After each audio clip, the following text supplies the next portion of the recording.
이 시간 주시는 하나님의 말씀은 구약성경 시편 50편 14절과 15절 말씀입니다.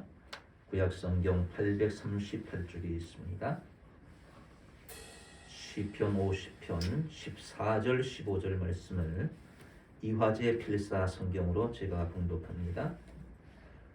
감사로 하나님께 제사를 드리며 지존하신 이에게 내 소원을 갚으며 환난 날에 나를 부르라.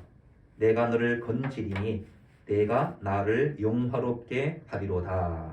아멘.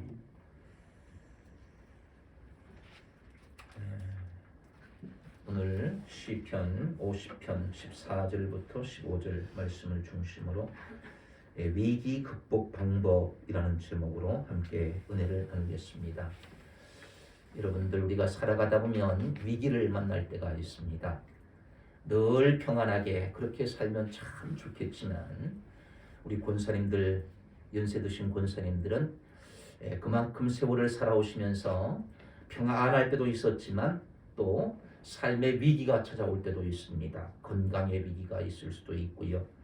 또 가정의 위기가 있을 수도 있고, 또 살아가면서 사람들과의 관계 속에 위기를 만나기도 하고, 또 물질적인 그런 어려움을 당하기도 하고, 여러 가지 살면서 당하는 위기들이 있습니다. 이것은 믿는 사람이나 믿지 않는 사람이나 사람이라고 하면 다 위기를 만나게 되어 있습니다. 그것이 큰 위기든 작은 위기든 굴곡이 있는 삶을 살아갈 수밖에 없는 것이 우리 인생이라고 할 수가 있는데, 저도 목사 되기 전에는 그런 위기들도 있었고, 목사가 되면 이제 그렇지 않겠지 했는데 목사가 돼도 마찬가지. 심지어는 내가 이 목사를 계속 해야 되나, 그런 고민과 갈등을 할 때도 있었습니다. 그만큼 우리의 삶에는 누구든지 또 어떤 모양이든지 다 위기를 만나게 되어 있습니다. 믿음이 좋은 사람도 마찬가지지요. 성경에 보면 믿음이 좋은 신앙의 위인들이 있는데 그 사람들을 다 보면 하나같이 다 위기를 극복한 사람들입니다. 여러 가지 삶의 위기가 닥쳤는데 그 위기를 극복하고 위대한 하나님의 사람으로 그렇게 세워지는 것을 볼 수가 있는 것이지요. 누구에게나 위기는 반드시 있기 마련입니다. 지금까지 위기를 우리가 헤쳐나왔는데 앞으로도 우리의 삶에 하나님께서 우리를 부르시는 순간까지 크고 작은 위기들이 우리 앞에는 놓여 있을 수 있다는 거지요. 자, 그 위기들을 만났을 때 어떻게 극복하는 것이 하나님께서 원하시는 그런 방법인가? 세상 사람들은 자기들 나름대로의 위기 극복 방법이 있겠죠. 그런데 신앙적으로 하나님을 믿는 사람이라면 하나님께서 우리에게 원하시는 위기 극복 방법에 대해서 오늘 시편 기자를 통해서 우리에게 말씀해 주고 있습니다.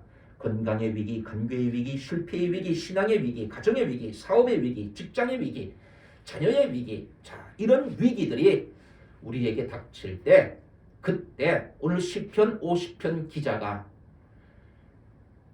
우리에게 교훈해 주는 그런 방법이 무엇인지 함께 살펴보면서 지혜를 얻고자 합니다. 첫 번째 위기 극복 방법은 예배입니다. 시편 50편 14절 말씀 보면 감사로 하나님께 제사를 드리며 지존하신 이에게 내 소원을 갚으며 이렇게 되어 있는데, 감사로 하나님께 제사를 드려야 된다. 오늘 이 시편을 쓴 사람은 다윗 시대에 찬양대장이었습니다. 지금으로 말하면 성가대장, 찬양대장이라고 할 수 있는 거죠. 아삽이라는 사람이 쓴 시입니다. 어떻게 예배하며 살아야 될 것인지, 하나님이 기뻐하시는 예배는 어떤 예배인지, 하나님을 영화롭게 하는 삶은 어떤 삶인지, 그것을 이 아삽이라는 사람, 다윗 시대에 찬양을 통해서 하나님께 영광 돌리던 찬양대장인 아삽이라는 사람이 오늘 이 시편 이 시를 통해서 우리에게 교훈해주는 그런 내용이라고 할 수가 있는데, 첫 번째로 하는 말이 뭐냐 하면 감사로 하나님께 예배를 드려야 된다. 예배하는 삶을 살아야 된다는 거지요. 우리가 위기가 생기면 예배하는 사람들도 예배를 떠나게 되는데, 오히려 위기를 만났을 때 하나님 앞에 예배해야 된다는 겁니다. 그런데 그 예배를 감사로 하나님 앞에 예배를 드려야 된다는 거지요. 불평과 원망과 억지로 드리는 것이 아니라 그런 상황 속에서도 하나님 앞에 감사로 예배하는 사람, 바로 그런 사람이 위기를 만났을 때 그 위기를 신앙적으로 극복할 수 있는 사람이 될 수 있음을 오늘 성경은 우리에게 말씀하고 있습니다. 하나님은 찬송받기 위해서, 예배를 받기 위해서 우리를 창조하셨다고 성경이 말씀하고 있기 때문에 그렇습니다. 이사야 43장 21절 이 백성은 내가 나를 위하여 지었나니 나를 찬송하게 하려 함이니라. 하나님은 우리를 통해서 찬송받기를 원하시는 거예요. 평안할 때 하나님께서 우리를 평안할 때 하나님 앞에 찬송하는 것도 하나님 기뻐하시지만 내 삶에 위기가 주어졌을 때도 그럼에도 불구하고 하나님을 찬송할 때 하나님께서는 그 찬송을 받기를 원하시는 분이다. 어떠한 상황 속에서도 하나님 앞에 예배하며 하나님을 찬송하는 그런 삶을 살기를 원하시는 분이 하나님이기 때문에 우리의 상황 속에서 위기 속에서도 하나님을 찬양하고 하나님 앞에 예배하는 그런 삶을 살아야 될 것임을 오늘 성경은 말씀하고 있습니다. 오늘 본문의 감사라는 단어 감사로 하나님께 제사를 드리다 이렇게 했는데 감사라는 단어가 이 토다라는 단어인데 하나님 앞에 희생 제사를 드릴 때 사용하던 단어입니다. 희생 제사, 짐승을 잡아가지고 제사를 드릴 때 쓰던 단어가 이 토다라는 단어예요. 희생 제물을 드릴 때 하나님 앞에 감사로 드리는 거지. 살아있는 짐승을 잡아서 제사를 드려야 되잖아요. 구약시대에. 그럴 때 하나님 앞에 감사하는 마음으로 내 죄를 씻어주시는 그 은혜에 감사하는 마음으로 그리고 짐승이 죽는 것이 곧 내가 헌신을 결단하는 그러한 의무로 하나님 앞에 제사를 드렸는데 하나님 앞에 예배할 때 이러한 자세를 가지고 죽을 수밖에 없는 그러한 사람이었는데 짐승이 나를 대신해서 피를 흘려 죽음으로 말미암아 그래서 내가 하나님의 은혜로 내가 생명을 유지한다는 그런 감사하는 마음을 가지고 그리고 제사를 드릴 때 짐승이 희생을 통해서 그렇게 하나님 앞에 제사를 드렸던 것처럼 그런 헌신과 그런 희생을 하는 그런 마음을 가지고 하나님 앞에 예배 드려야 할 것임을 오늘 이 단어는 우리에게 그렇게 이야기하고 있습니다. 하나님께서는 감사하는 자에게 구원의 역사를 베풀어 주시는 분입니다. 감사로 제사를 드리라. 감사하는 사람에게 감사하는 마음을 가지고 예배하는 사람에게 하나님께서 구원을 베풀어 주신다. 시편 50편 23절 말씀 보니까 감사로 제사를 드리는 자가 나를 영화롭게 하나니 그의 행위를 옳게 하는 자에게 내가 하나님의 구원을 보이리라. 감사로 제사하는 사람이 하나님을 영화롭게 한다는 거예요. 제사를 드릴 때, 예배를 드릴 때 감사하는 마음을 가지고 그렇게 예배를 드릴 때 하나님이 기뻐 받으시고 하나님이 영광을 받으시겠다 말씀하고 있는 거지요. 요한복음 4장 24절 하나님은 영이시니 예배하는 자가 영과 진리로 예배할지니라. 영이신 하나님께 우리가 영과 진리로 그렇게 예배하라 말씀하고 있고 로마서 12장 1절 같이 한번 읽어보겠습니다. 시작. 그러므로 형제들아 내가 하나님의 모든 자비하심으로 너희를 권하노니 너희 몸을 하나님이 기뻐하시는 거룩한 산 제물로 드리라. 이는 너희가 드릴 영적 예배니라. 아멘. 거룩한 산 제물로 하나님이 기뻐하시는 그런 예배를 드리라 라고 말씀하고 있는 겁니다.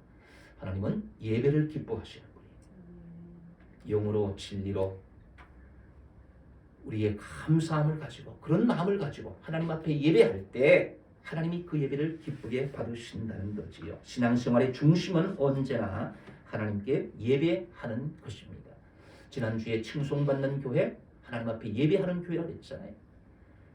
하나님께서 예배하는 교회를 기뻐하시고 예배하는 성도들을 하나님이 기뻐하시는 분이다. 성경에 보면 바울과 실라라는 사람이 전도를 하다가 옥에 갇히게 되었습니다. 매를 맞고 옥에 갇히게 되었어요. 점치는 사람을 병을 고쳐주었더니 그것으로 인해서 주인이 수입이 끊어지니까 바울과 실라를 모함해서 그리고 옥에 가두었던 거지요. 억울하게 옥살이를 하게 된 겁니다. 좋은 일을 하고도 옥살이를 했어요. 그런데 원망하고 불평할 수 있는 그런 환경 속에 처해졌는데도 불구하고 바울과 실라가 한밤중에 하나님 앞에 기도하고 하나님 앞에 찬양했다. 성경이 그렇게 말하고 있어요. 하나님 앞에 예배했다는 겁니다. 옥속에서 감옥에서도 절망할 수 있는 그런 상황, 원망하고 불평할 수 있는 그런 상황 속에서도 위기 속에서 바울과 실라가 그 감옥 안에서 한밤중에 하나님 앞에 예배했다는 겁니다. 하나님을 찬양하고 하나님 앞에 기도했더니 그랬더니 옥문이 열리는 그런 은혜가 임하게 되었습니다. 위기를 당했지만 그 위기 속에서도 하나님 앞에 예배하는 그런 현장에 하나님께서 함께 하셔서 옥문을 열어주는 그런 놀라운 역사가 일어난 것을 성경은 우리에게 말씀하고 있습니다. 사랑하는 주신 가족 여러분, 저와 여러분들이 살아가는 이 삶의 현장에 언제나 위기가 도사리고 있잖아요. 또 위기를 만납니다. 내가 원하지 않지만 그런 상황이 그런 환경이 나에게 주어지는 거잖아요. 자, 그럴 때 믿음의 사람은 어떻게 해야 되느냐? 그럼에도 불구하고 하나님 앞에 예배하는 삶을 살아야 된다. 그리고 그 예배할 때 하나님 앞에 제사를 드릴 때 감사로 하나님 앞에 제사하는 감사하는 그런 예배를 우리가 드릴 때 하나님께서 위기에서 우리를 건져주시는 그런 은혜를 베풀어 주실 줄 믿습니다. 두 번째 위기 극복 방법은 약속 이행입니다. 시편 50편 14절 말씀을 같이 한번 읽어보겠습니다. 시작. 감사로 하나님께 제사를 드리며 지존하신 이에게 내 소원을 갚으며. 감사로 하나님 앞에 예배드리고 제사를 드릴 뿐 아니라 지존하신 이에게 내 소원을 갚으며. 소원을 갚으라. 약속을 지키라. 누구에게? 지존하신 이 하나님께, 높으신 하나님께 약속한 것, 그것을 지켜야 된다. 그렇게 말하고 있습니다. 소원이라는 단어, 하나님과의 약속을 의미하는 겁니다. 우리가 사람과의 약속도 있잖아요. 사람과의 약속. 그런데 하나님께 하는 약속이 소원이 소원. 그 소원을 갚으라. 위기가 생겼을 때 하나님과 나와의 약속한 것들을 떠올리고 그리고 갚지 않은 것 있으면 그것을 갚으라는 거예요. 창세기에 보면 야곱이라는 사람이 하나님 앞에 소원을 합니다. 위기를 만났어요. 형의 장자권을 빼앗았잖아요. 거짓말로 빼앗았어요. 그러니까 형이 그걸 알고 야곱을 죽이려고 하는 거예요. 그래서 이 야곱이 도망을 치면서 인생에 큰 위기를 당한 거거든요. 자, 그때 하나님 앞에 소원 기도를 합니다. 이렇게 기도해요. 창세기 28장 20절부터 22절에 보니까 야곱이 소원하여 이르되 하나님이 나와 함께 계셔서 내가 가는 이 길에서 나를 지키시고 먹을 떡과 입을 옷을 주시어 내가 평안히 아버지 집으로 돌아가게 하시오면 여호와께서 나의 하나님이 되실 것이요 내가 기둥으로 세운 이 돌이 하나님의 집이 될 것이요 하나님께서 내게 주신 모든 것에서 10분의 1을 내가 반드시 하나님께 드리겠나이다 라고 소원을 합니다. 죽을 수도 모르는 그런 위기 상황에 처했을 때 하나님께서 나에게 이렇게 해주시면 내가 지금 먼 길을 가는데 하나님께서 나를 지켜주시고 나에게 먹을 것과 입을 것을 주셔서 다시 이 땅으로 돌아오게 하시면 내가 이렇게 하나님께 약속을 지키겠습니다 라고 소원을 해요. 소원 기도를 해요. 이 소원 기도했던 것처럼 야곱이 20년 동안에 밧단 아람에서 생활을 마치고 자기 고향으로 다시 돌아와서 이 소원을 지킵니다. 하나님 앞에 약속을 지켜요. 민수기 30장 2절에 보니까 사람이 여호와께 소원하였거나 결심하고 서약하였으면 깨뜨리지 말고 그가 입으로 말한 대로 다 이행할 것이니라. 신명기 23장 21절을 같이 읽어봅니다. 내 하나님 여호와께 소원하거든 갚기를 더디하지 말라. 내 하나님 여호와께서 반드시 그것을 내게 요구하시리니 더디면 그것이 내게 죄가 될 것이라. 전도서 5장 4절 말씀. 내가 하나님께 소원하였거든 갚기를 더디게 하지 말라. 하나님은 우매한 자들을 기뻐하지 아니하시나니 소원한 것을 갚으라. 지존하신 이에게 내 소원을 갚으며. 네. 높으신 하나님, 그 하나님께 소원을 갚으라. 약속한 것 있으면 그 약속을 갚으라는 거예요. 지키라는 거예요. 내 삶에 위기가 닥치고 어려움이 생겼을 때 하나님과의 약속을 떠올리면서 그 약속한 것 지키지 않은 것 있으면 지키라 라고 그렇게 오늘 시편은 우리에게 말씀하고 있습니다. 사사기에 보면 입다라는 사람이 등장합니다. 사사 입다가 등장하는데 이 사사 입다라는 사람은 전쟁에 나가게 되면서 하나님 앞에 약속을 해요. 하나님, 내가 지금 전쟁에 나가게 되는데 이 전쟁에서 나를 이기게 하시면 내가 전쟁에서 이기고 집으로 돌아갔을 때 가장 먼저 나를 맞이하는 그것을 하나님 앞에 번제로 드리겠습니다. 이런 약속을 해요. 참 위험한 약속이지요. 하나님께 이런 약속하는 거 참 조심해야 되는데, 그런데 전쟁을 마치고 집에 갔는데 가장 먼저 그를 맞이한 사람이 누구냐 하면 자기의 외동딸이 가장 먼저 나와서 아빠를 맞이한 거예요. 야, 얼마나 마음이 그러겠어요. 하나님 앞에 소원을 한 거예요. 약속을 한 거예요. 그런데 그 약속을 지키기 위해서는 딸을 죽여야 되는, 그런 약속을 하나님께 한 거예요. 약속 돌이킬 수 있는 거잖아요. 하나님 봐주세요. 어떻게 이렇게 할 수 있습니까? 내가 이것은 옛날에 약속한 거지만 하나님 이것은 지킬 수가 없는 약속 아닙니까? 그럴 수 있죠. 그럼에도 불구하고 이 입다가 결국 하나님과의 그 약속을 지키는 그런 모습을 보입니다. 잘못된 약속이지요. 이런 소원하면 안 되는 거지요. 그런데 하나님과의 약속이라고 해서 그는 변개하지 않고 그 약속을 지키는 그런 모습을 성경에서 우리에게 보여주고 있습니다. 아나니아와 삽비라의 이야기가 있는데 사도행전 5장에 보면 아나니아와 삽비라 부부가 하나님과 약속을 합니다. 은혜를 받았어요. 그래서 내가 소유를 팔아서 하나님 앞에 드리겠습니다 하고 약속을 했어요. 은혜가 충만했을 때 그런 약속을 했는데 나중에 땅을 팔고 보니까 돈이 너무 아까운 거예요.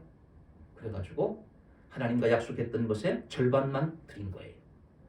하나님과 약속을 했는데 그 약속을 어기게 된 거지요. 결국 그것으로 인해서 그 두 부부가 어려움을 당하게 되는 그런 이야기가 성경에 등장합니다. 여러분, 하나님은 신실하신 하나님이라고 그랬잖아요. 우리가 신실하신 하나님, 그 말씀은 뭐냐 하면 약속을 지키시는 하나님이라는 거지요. 하나님께서 우리에게 약속하신 것은 하나님 반드시 지키신다는 거예요. 성경을 통해서 하나님께서 약속하신 것 있습니다. 메시아를 보내주겠다? 하나님 약속을 지키셨어요. 그래서 우리 예수 그리스도를 이 땅에 보내주셨고 우리에게 영생을 주시겠다. 예수 그리스도를 믿는 사람에게 누구에게나 영생을 주시겠다. 이 약속을 하나님 지키시는 분이에요. 그래서 우리가 하나님 나라에 갈 수 있는 것이고 영원한 삶을 살아갈 수 있는 그런 은혜가 하나님의 약속에 의해서 우리에게 주어지는 겁니다. 자, 이처럼 하나님은 약속의 하나님이셔요. 우리와 약속하신 것은 하나님 반드시 지키시는 분이에요. 그래서 아직도 이루어지지 않은 약속들도 있잖아요.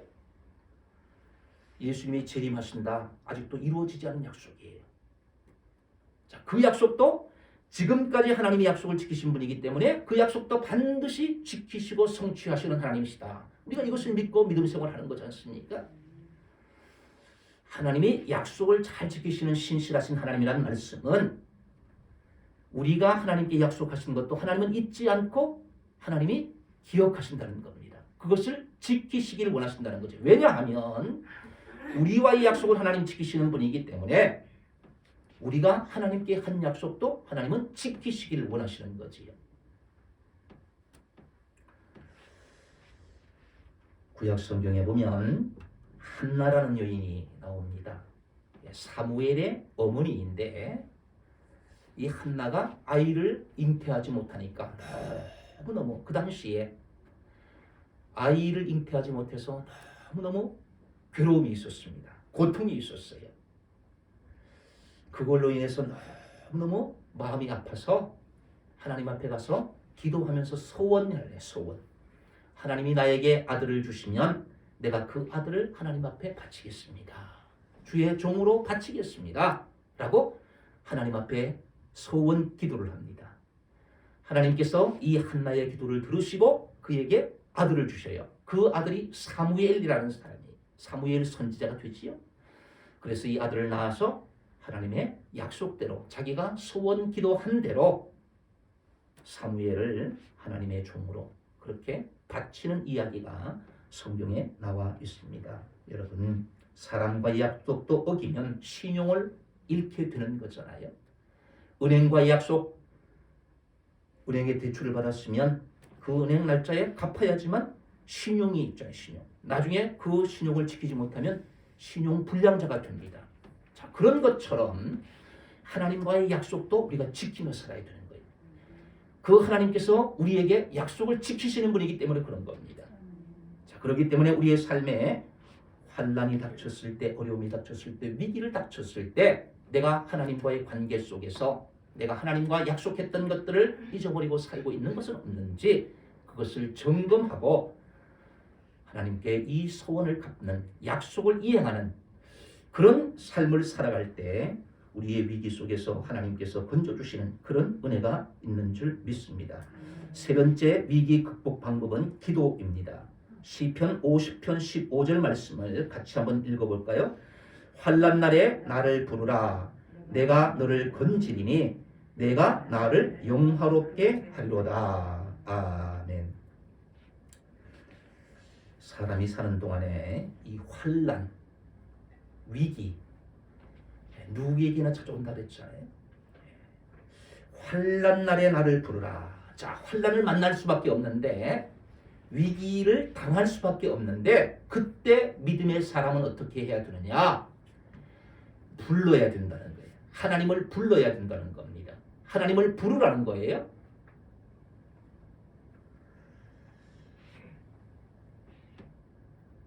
하나님을 부르라고 하는 것은 하나님을 신뢰하고 하나님을 의지하라는 것입니다. 내가 어려움을 당하고 위기를 만났을 때 신뢰하는 사람, 도와줄 수 있는 사람을 우리가 부르는 거잖아요. 내가 위기를 만났을 때 하나님을 부른다는 의미는 내가 하나님을 신뢰한다는 겁니다. 내가 하나님을 부르면 하나님께서 나를 건져주시고 구원해주신다는 그런 믿음이 있을 때 하나님을 부르는 거잖아요. 이사야 26장 4절에 보니까 너희는 여호와를 영원히 신뢰하라. 주 여호와는 영원한 반석이심이로다. 영원히 신뢰하라. 그 하나님은 우리의 영원한 반석이시다. 반석 큰 바위 움직이지 않잖아요. 하나님을 신뢰하면 그 하나님은 영원한 반석이 되셔서 우리의 그런 고난과 위기 속에서 환난 속에서 우리를 건져주실 수 있는 분이다 라고 성경은 우리에게 말씀하고 있습니다. 환난에는 내적인 환난이 있습니다. 내 마음의 아픔과 상처들, 나만 간직하고 있는 그런 아픔들, 내적인 그런 환난이 있잖아요. 외적인 환난들이 있습니다. 내가 어찌할 수 없는 그런 환경 속에서 주어지는 환난들이 있잖아요. 밖으로부터 오는 환난들이 있습니다. 코로나 바이러스 이런 상황, 이 외부로부터 오는 환난이잖아요. 내가 어떻게 할 수가 없어요.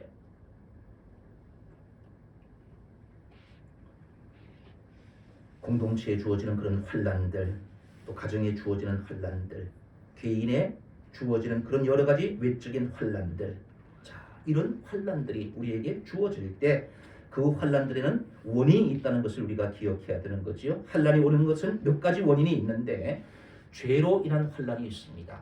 죄로 인해서 우리에게 주어지는 그런 환난과 고난이 있을 수 있어요. 성경에도 보면 어떤 잘못을 했을 때 하나님께서 그것으로 인해서 주어지는 그런 징계로 주어지는 환난들이 있습니다.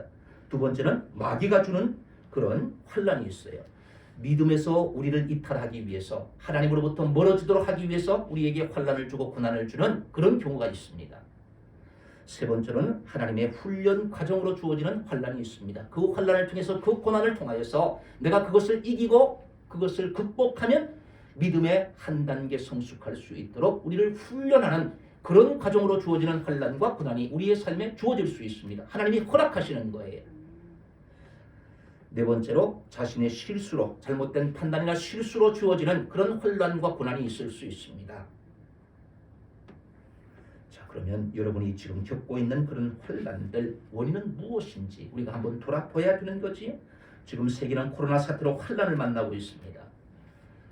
이런 환난들이 왜 우리 인류에게 주어졌는지, 왜 이런 고난, 왜 이런 어려움들이 우리에게 주어졌는지 그 원인을 우리가 발견할 수 있는 사람이 지혜로운 사람인데, 자, 우리 인류에게도 이런 찾아오는 그런 고난이 있을 수 있고, 가정에도 찾아오는 고난이 있어요. 개인의 삶에도 찾아오는 그런 고난이 있고 환난이 있을 수가 있습니다. 질병이 생길 수가 있고요, 사업에 어려움이 생길 수도 있고, 직장에서 어려움이 있을 수도 있고, 자녀들이 일 앞길이 막힐 수도 있습니다. 사람과의 관계 속에서 어려운 그런 환난들, 그런 고난들이 우리에게 주어질 수 있다는 거지요. 이런 환난과 위기를 극복할 수 있는 비결이 오늘 성경은 나를 부르라 그렇게 말씀하고 있습니다. 어떠한 환난이든지 원인은 다르지만 그런 환난 앞에서 우리가 극복할 수 있는 신앙의 사람의 극복 방법은 뭐냐? 하나님을 부르라는 겁니다. 제 딸 지훈이가 강릉에서 공부를 하는데 집에 오면 너무 좋아해요. 거기서 기숙사 생활을 하다가 집에 오면 너무 좋아요. 왜냐하면 자유가 있다는 거예요. 집에 오면 자기 마음대로 하죠. 자기 마음대로. 먹고 싶으면 먹고 자고 싶으면 자고 마음대로 하잖아요. 시간에 얽매이지 않고. 그리고는 와가지고 엄마를 얼마나 부르는지 모르겠어요. 아주 그냥. 네? 엄마 뭐 먹고 싶어요? 뭐 해주세요. 그동안에 못 먹었던 것, 하고 싶었던 것, 엄마를 그렇게 불러요. 엄마. 자기가 할 수 있는 것도 엄마를 시켜요. 물 좀 줘요, 엄마. 아빠, 가까이 자기가 할 수 있는 것도 아빠를 막 불러요. 여러분, 자식이니까 부모를 부르는 것 아니겠어요? 고아가 왜 불쌍하냐 하면 부를 사람이 없는 거예요. 자기를 도와줄 사람이 없는 거예요. 자기에게 자기가 도움이 필요한데 부를 사람이 없는 거예요. 도와줄 그 사람을 부를 수가 없는 것이 불쌍한 사람인 겁니다. 그런데 저와 여러분들은 고아가 아니잖아요. 환난 날, 고난의 날, 곤고의 날 주어졌을 때 우리는 부를 대상이 있습니다. 나를 부르라. 하나님께서 그렇게 말씀하고 계시는 거거든요. 환난 날에 나를 부르라.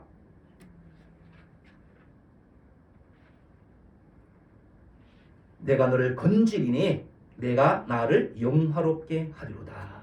부르면 하나님 건져주시고 나를 영화롭게 만들어주시겠다 약속하고 계시는 겁니다.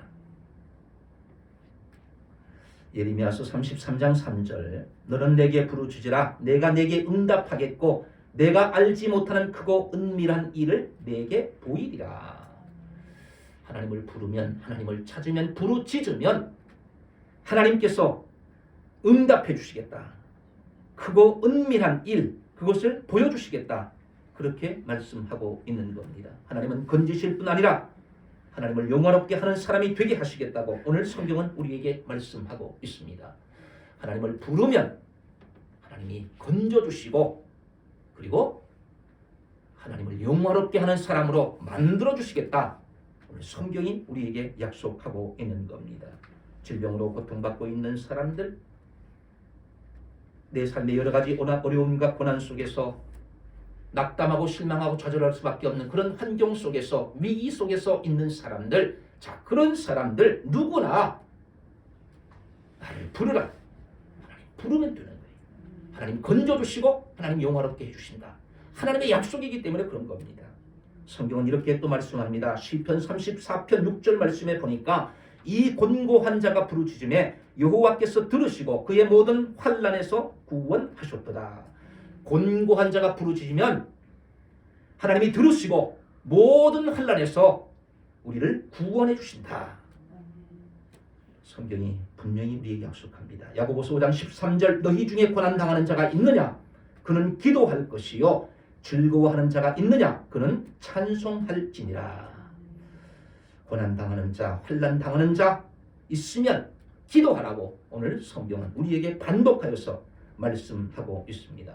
구약 성경에 보면 여호사밧 왕이라는 사람이 있는데 모압과 암몬이 몇 마온 사람들과 함께 연합하여서 유다를 침공에 들어왔습니다. 그러니까 이 왕이었으니까 얼마나 당황하겠습니까? 얼마나 두렵겠습니까? 그러니까 막 두려워요. 그런데 이 여호사밧 왕이 하나님 앞에 나아가서 낯을 벽으로 향해서 하나님 앞에 기도하기 시작해요. 여러분, 나의 삶의 위기가 닥치고 환난이 닥쳤을 때 두려워하는 것 당연한 거잖아요. 얼마나 겁이 나요. 믿는 사람이나 믿지 않는 사람이 마찬가지잖아요. 자, 그때 여호사밧 왕은 그 두려움을 가지고 하나님을 찾았다는 겁니다. 하나님 앞에 기도했다는 거예요. 그랬더니 하나님께서 그를 도와주셔서 그 전쟁에서 승리하게 하시는 그런 하나님의 모습을 성경은 우리에게 보여주고 있습니다. 사랑하는 주신 가족 여러분, 우리의 삶에 여러 가지 환난과 위기가 닥칠 수 있습니다. 질병으로 인해서, 물질로 인해서, 사람과의 관계로 인해서, 자녀들로 인해서 여러 가지 어려움과 위기와 환난을 우리는 당할 수가 있습니다. 그런데 그런 위기를 우리가 만났을 때 신앙인으로서 극복해야 될 방법을 오늘 시편 기자는 우리에게 말씀하고 있는데 세 가지를 말씀하고 있습니다. 예배, 감사로 하나님 앞에 예배하고 소원한 것을 갚는 약속 이행을 통해서 그 위기를 우리가 극복해야 되고 또 기도해야 한다고 그렇게 말씀해 주고 있습니다. 하나님께서 우리를 만드신 목적이 있잖아요. 앞에서도 말씀드렸던 것처럼 이 백성은 내가 나를 위하여 전하니 나를 찬송하게 하려 함이니라. 하나님께서 우리를 지으신 목적이 우리가 고난받고 환난 가운데 곤고한 삶을 살도록 하기 위해서 우리를 지으신 것이 아니에요.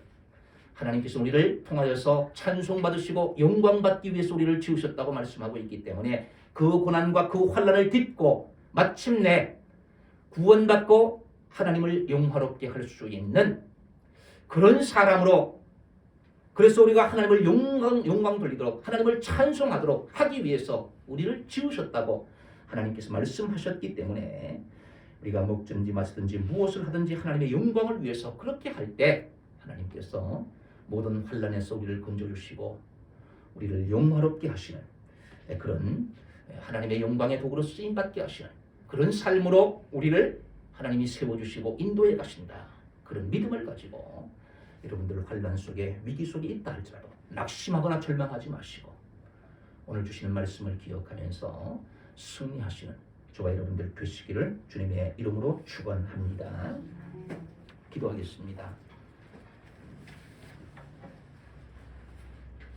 우리는 여러 가지 삶의 위기를 당할 수밖에 없습니다.